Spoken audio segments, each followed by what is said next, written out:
네, 제 63차 정책조정회의를 시작하도록 하겠습니다.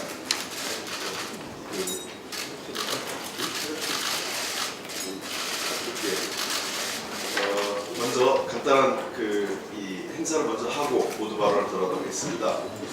10월 29일이 지방자치 날입니다. 지방자치는 이 민주주의 최상위 학교이고 지방자치 실천이 민주주의 선거의 보증서라고 영국의 정치학자 제임스 브라이스가 말했습니다.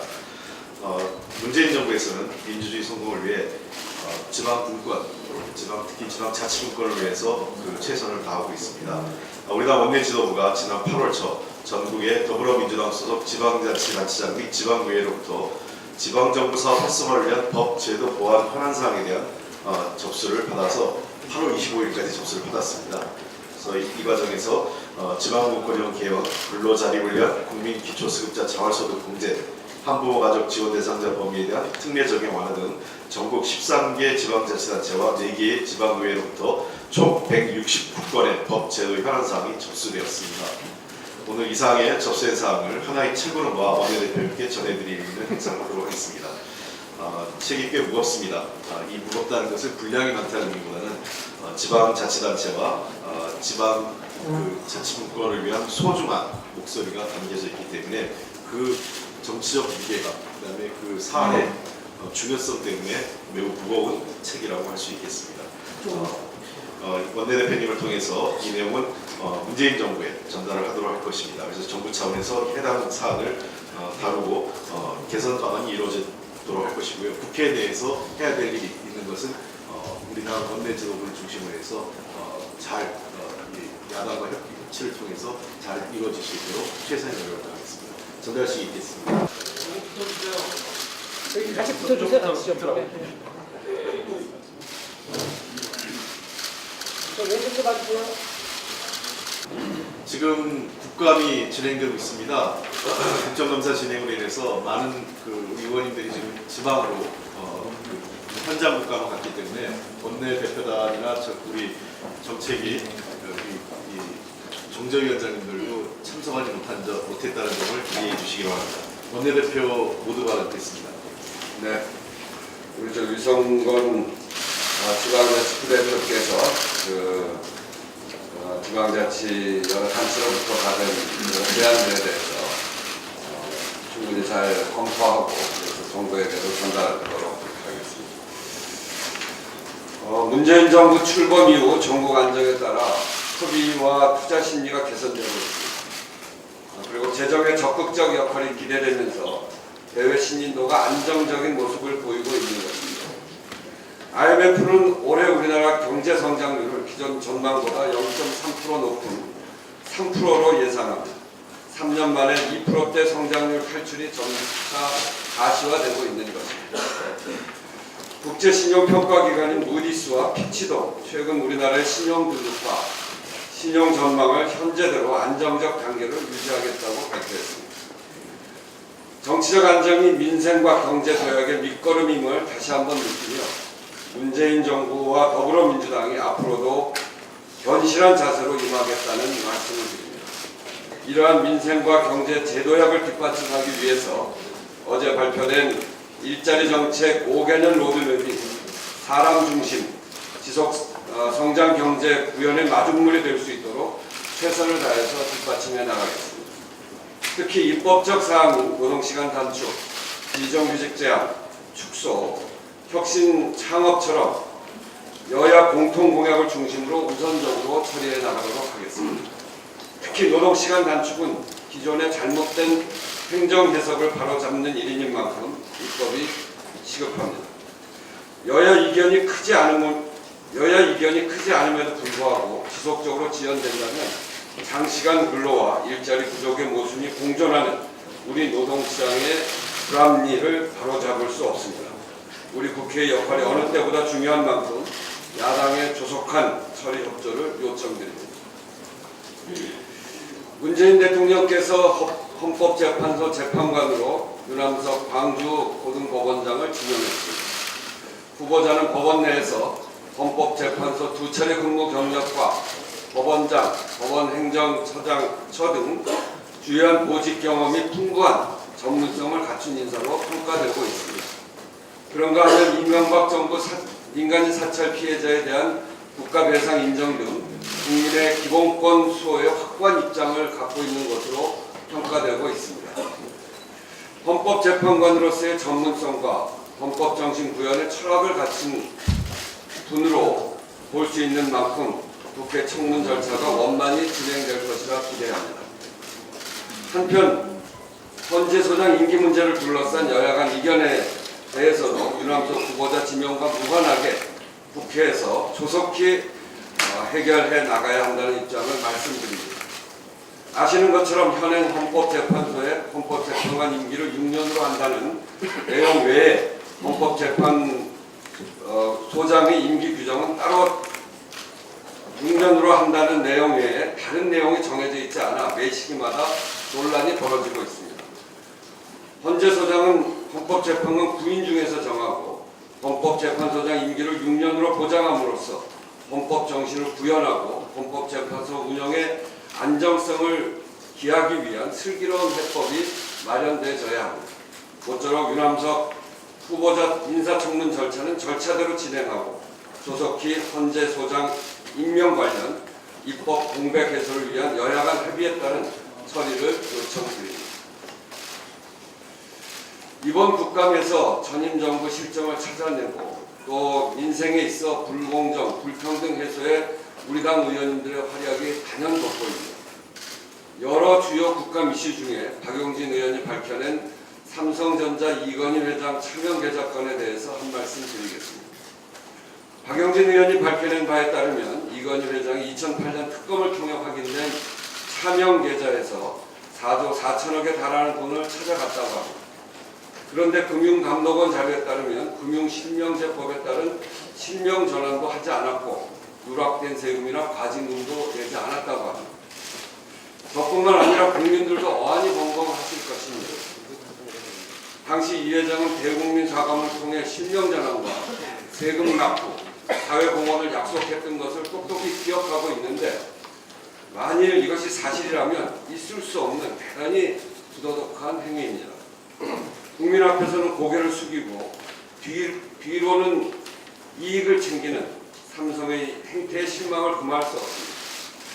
삼성은 차명 계좌권에 대한 납세를 완료했다고 하지만 그건 금융실명제법에 의한 세금과는 다릅니다.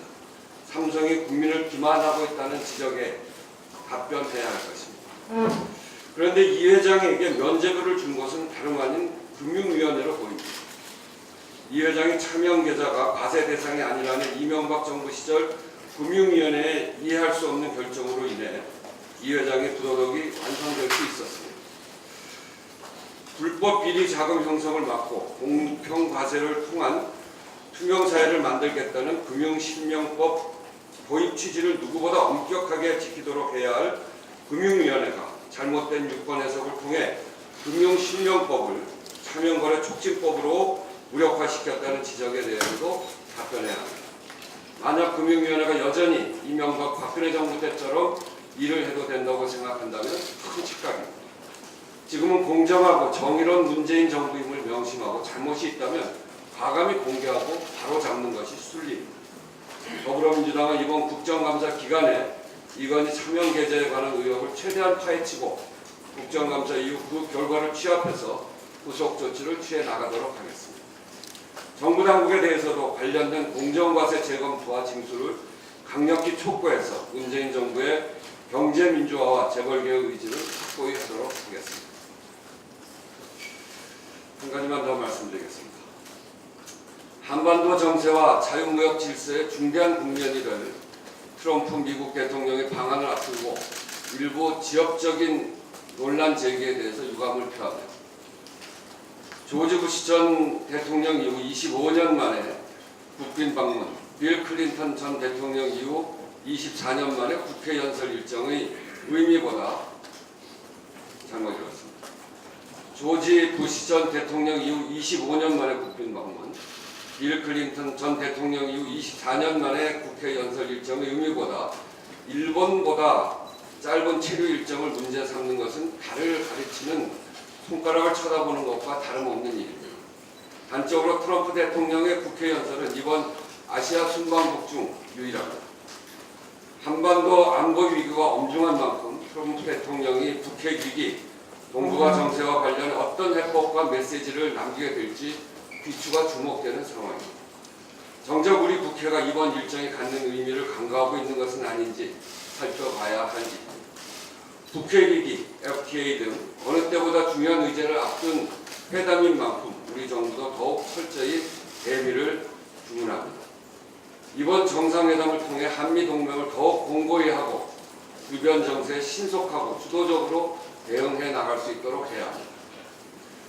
외교안보 당국은 총력을 모아 우리가 당면한 외교안보 위기를 기회로 만드는 기간으로 활용해야 할 것입니다. 또 이 기간 북한의 도발 가능성도 우려되는 만큼 긴장을 늦추지 말고 만전의 대비를 다해 주시기를 부탁드립니다. 이상입니다. 네, 다음은 김태년 정책위원장 보도가 드리겠습니다. 네, 어제 민주당 문재인 정부 일자리 정책 5년 노드 계획을 발표를 했습니다.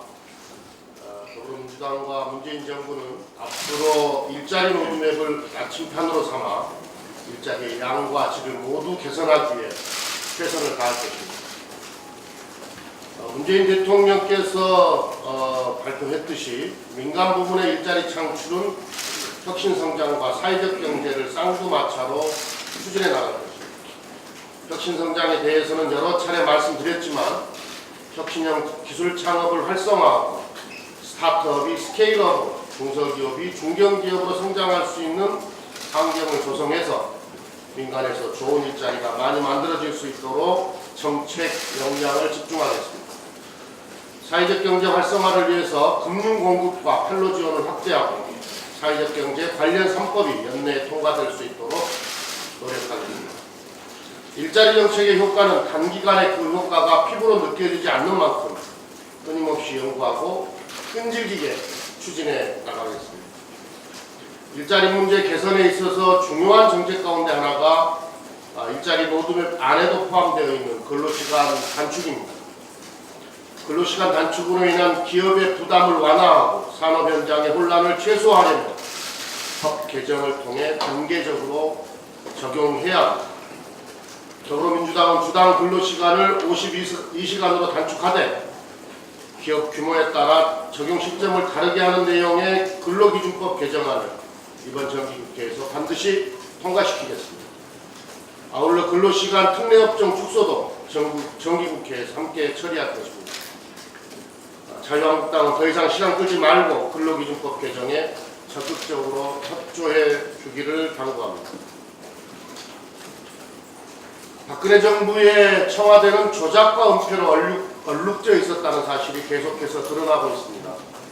지난 2015년 경찰의 물대포에 맞아 쓰러진 뒤 사망한 백남기 농민 사건의 진상을 규명하는데 무려 23개월이 걸렸습니다. 정권이 바뀐 다음에야 진실이 밝혀질 수밖에 없었던 이유는 박근혜 정부 청와대의 지침 때문이라는 사실이 드러났습니다. 백남기 농민 사망 직후 청와대는 국가의 책임을 부정하는 논리를 만들고 사과를 하지 말라는 지침을 내렸습니다. 공권력에 의해 국민이 사망했는데 당시 청와대는 사과는커녕 진상규명을 막는 데만 급급했던 것입니다. 그리고 메르스 사태가 있었던 2015년 6월과 7월 이병기 당시 청와대 비서실장은 유가족들이 모임을 만드는 것은 부적절하니 관련 부처는 적극적으로 막아야 한다는 지시를 했습니다. 대한민국을 공포에 떨게 만들었던 메르스 사태 속에서 당시 청와대는 재난 수습이 아니라 자신들의 평판과 여론 대응에만 신경을 썼던 것입니다. 그런데 지난 정부 청와대의 국정농단에 그 누구보다도 큰 책임이 있는 박근혜 전 대통령이 반성은커녕 여론전에 몰두하고 있는 모습이 너무나 참담합니다. 며칠 전에는 재판을 두고 정치 보복이라며 여론전에 나서더니 이제는 국제법률팀을 앞세워서 구치소에서 인권 침해를 당한다며 국제 여론전까지 벌이고 있습니다. 박근혜 전 대통령은 이 나라의 민주주의와 사법 질서에 대한 도전을 중단하시기 바랍니다. 국정농단의 가장 큰 책임자로서 재판에 겸허히 임하는 것이 국민에 대한 마지막 도리라는 사실을 잊지 말기를 바랍니다. 네, 이제부터 현안 발언 있겠습니다. 박홍근 수석부대표 현안 발언 있겠습니다. 네, 오늘 대표께서 앞서 헌재 인사 문제를 말씀하셨습니다만 좀 덧붙이겠습니다. 어제 대통령께서 헌법재판관 후보로 윤함석 현 광주부동부원장을 지명하면서 헌법재판관 부인 체제가 구성되면 그 중에서 소장을 바로 임명하겠다고 분명히 밝혔습니다. 환영합니다. 우선 유 후보자는 오랜 법관 생활과 헌법재판관 파견 경력, 진짜 실력과 인품을 갖춘 헌법 전문가로서 법조계에서 평가가 높습니다. 그런데도 예상했던 대로 야당이 코드 인사라고 벌써부터 운운합니다. 이는 얼토당토 않는 것이고 전형적인 꼬투리 잡기입니다. 헌재가 부인체제를 조속히 갖춰서 산적한 재판에 집중할 수 있도록 야당의 계승적 협조를 기대합니다. 야당은 소장을 겸직해서 임명하지 않은 점을 놓고 또다시 아집이니 몽이니 비난에 열을 올리고 있는데, 이는 마치 선택의 폭을 지극히 제한해놓고 고르라고 강요하는 것입니다. 헌법과 헌법재판소법은 재판관 구인 중에서라고 명시하고 있는데, 이제야 신임 재판관과 기존 재판관을 포함한 구인을 후보자로 놓고서 판단할 수 있게 되는 겁니다. 청와대가 그 법률적 원칙에 따라 철저히 절차를 밟겠다고 하는데 왜 헌법과 법률을 준수해야 할 국회의 야당은 쌍심지를 켜는지 납득할 수가 없습니다. 국회법에서 인사청문회를 재판관과 소장 후보자를 동시에 겸할 수 있게 한 것은 원칙적으로는 절차에 지축된다는 점을 굳이 언급하지 않아도 될 겁니다.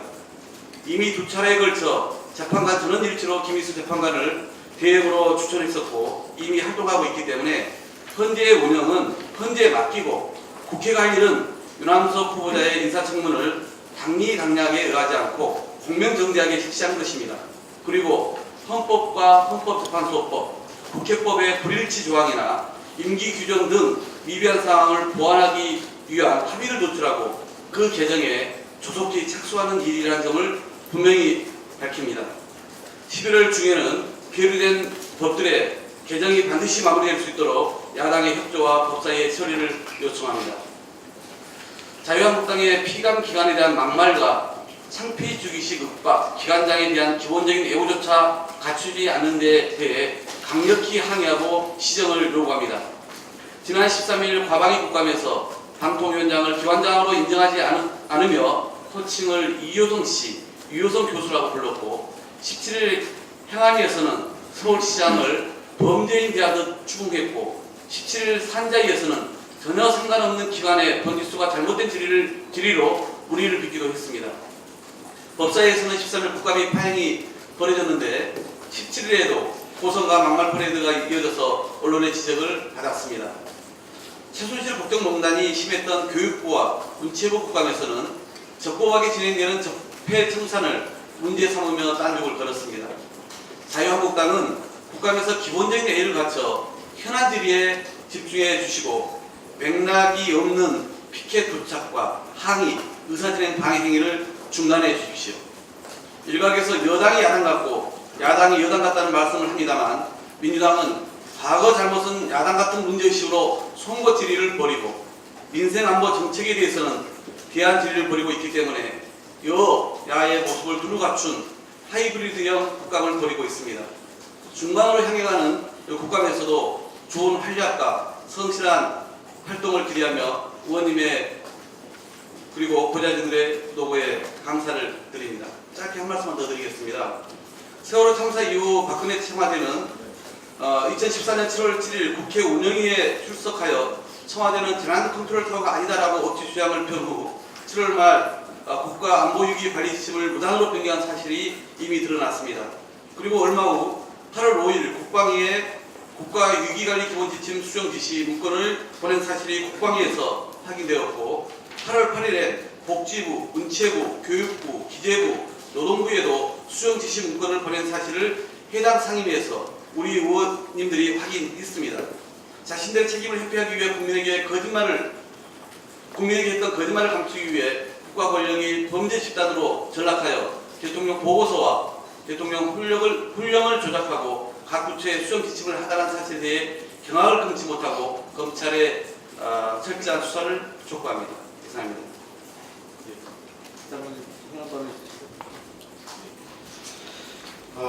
저 한 가지 몇 가지 말씀을 좀 드리겠습니다. 지난번 한번 우리 김경엽 의원이 언론 보도를 한 적이 있습니다. 아르헨티나의 한국당 39년 동안 방치하다가 이거를 이 9만 평 축구장이 한 40배 되는 땅입니다. 야따마오카 농장이라는 것인데요. 이걸 지난 39년 동안 방치하다가 불법 점유하고 있던 현지인에게 무상으로 양도하는 계약서를 코이카가 2015년 12월에 체결을 합니다. 근데 이 과정에서 청와대 개입 가능성이 제기되겠습니다. 우리 적폐청산위원회에서 국가기록원에서 확인한 문건에 따르면 2015년 5월 20일 비서실장 주재 회의에서 갑자기 김기춘 비서실장이 외교안보 수석에게 이 아르헨티나와 지금 칠레 농장이 방치된 농장에 대해서 활용 방안을 적극 모색하라는 지시를 합니다. 보고하라고요. 이 2015년 5월 20일 날 이 지시를 하고 그해 12월 달에 이 코이카가 이걸 무상으로 이 양도를 하고 소유권을 포기합니다. 저는 앞으로 이 외교 통일위원회 국감 과정에서 이 문제가 다시 한번 다뤄질 것으로 보이는데 코이카에 대한 과정에서 코이카가 이 현지 땅을 불법으로 국유재산을 현지인에게 아무런 상급기관과 협의 없이 일방적으로 양도하는 과정에 대한 보다 철저한 감사와 함께 필요하면 감사와 감사가 이루어져야 되고요. 청와대 개입 여부도 확인해야 된다고 생각합니다. 그다음에 두 번째 말씀드리면 중국의 사드 보복으로 인해서 우리 기업과 우리 경제에 미치는 피해가 심각한 상황입니다. 이제 중국이 새로운 지도 체계가 정비되면서 빨리 이 한국과의 정상적인 통상 관계를 회복할 것을 기대하고 있습니다. 다만 최근 이 국감 현장에서 일부 야당이 제기하고 있는 문제인데요. 이것도 사실은 좀 의문이 있습니다. 우리 야당 시절에 여러 차례 사드 배치에 따른 경제 피해, 중국의 통상 압박이라든지 경제 보복 조치에 대한 우려를 제기했음에도 불구하고 당시 청와대나 정부 당국자, 고위 장관급 인사들이 한결같이 이 내용을 부인했습니다. 한중 관계 현황이나 한중 경제 구조를 감안할 때 보복 조치가 현실화될 가능성은 거의 없다 이런 얘기를 하는데요. 일관되게 이런 답변을 합니다. 당시 황교안 총리, 유일호 경제부총리, 주영환 산업부 장관, 윤병세 외교부 장관 모두 한결같이 중국의 경제보복 조치가 현실화되지 않을 것이라는 발언을 합니다만 그런 기대와는 달리 중국의 경제보복이 현실화됐습니다. 근데 이 과정도 재미있는 게 2016년 3월 이 청와대 회의에서 비서실장이 이 모든 수석에게 이런 지시를 합니다. 한중 관계 사드에 따른 보복 조치에 대해서 야당의 공세가 있으니 별로 피해가 없을 것이라는 것을 민간기관이나 이런 걸 협조해서 그러한 내용을 확산시키라는 지시를 합니다. 그 이후에 모든 국무위원과 관계자들이 이 사드 보복 조치가 없다 이렇게 얘기를 합니다. 자, 그럼 어쨌든 사드 보복 조치가 현실화됐는데 이제 와서 당시 책임을 져야 될 이 정부 여당 측, 당시 정부 여당 인사들이 야당이 됐다고 마치 이 사드 보복 조치에 대해서 아무런 책임 없이 이 피해를 어떻게 할 것이냐고 따지는데 이미 이러한 문제를 당시 우리 당이 제기했을 때 심각하게 고려하고 한중과 효율적으로 협의해가면서 사드 배치에 대한 설득 과정이 있었으면 최소한 사드 보복 조치가 지금처럼 대규모로 이루어지지 않거나 최소화시켰을 것으로 생각합니다. WTO 제소에 대해서 중국 눈치보기라는 야당의 비판이 있는데 그것은 WTO의 제소 자체를 잘 모르는 무지에서 비롯된 것 같습니다.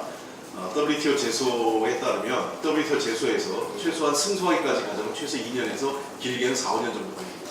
즉 중국의 사드 보복 조치가 2년 이상, 4, 5년 정도 지속된다면 그건 매우 큰 피해로 돌아오기 때문에 그 전에 해결을 해야 된다는 것이고 두 번째, WTO 제소에서 승소한다 하더라도 승소한 시점으로부터 피해를 우리가 보상받거나 그에 대한 상응 조치할 수 있다는 것입니다.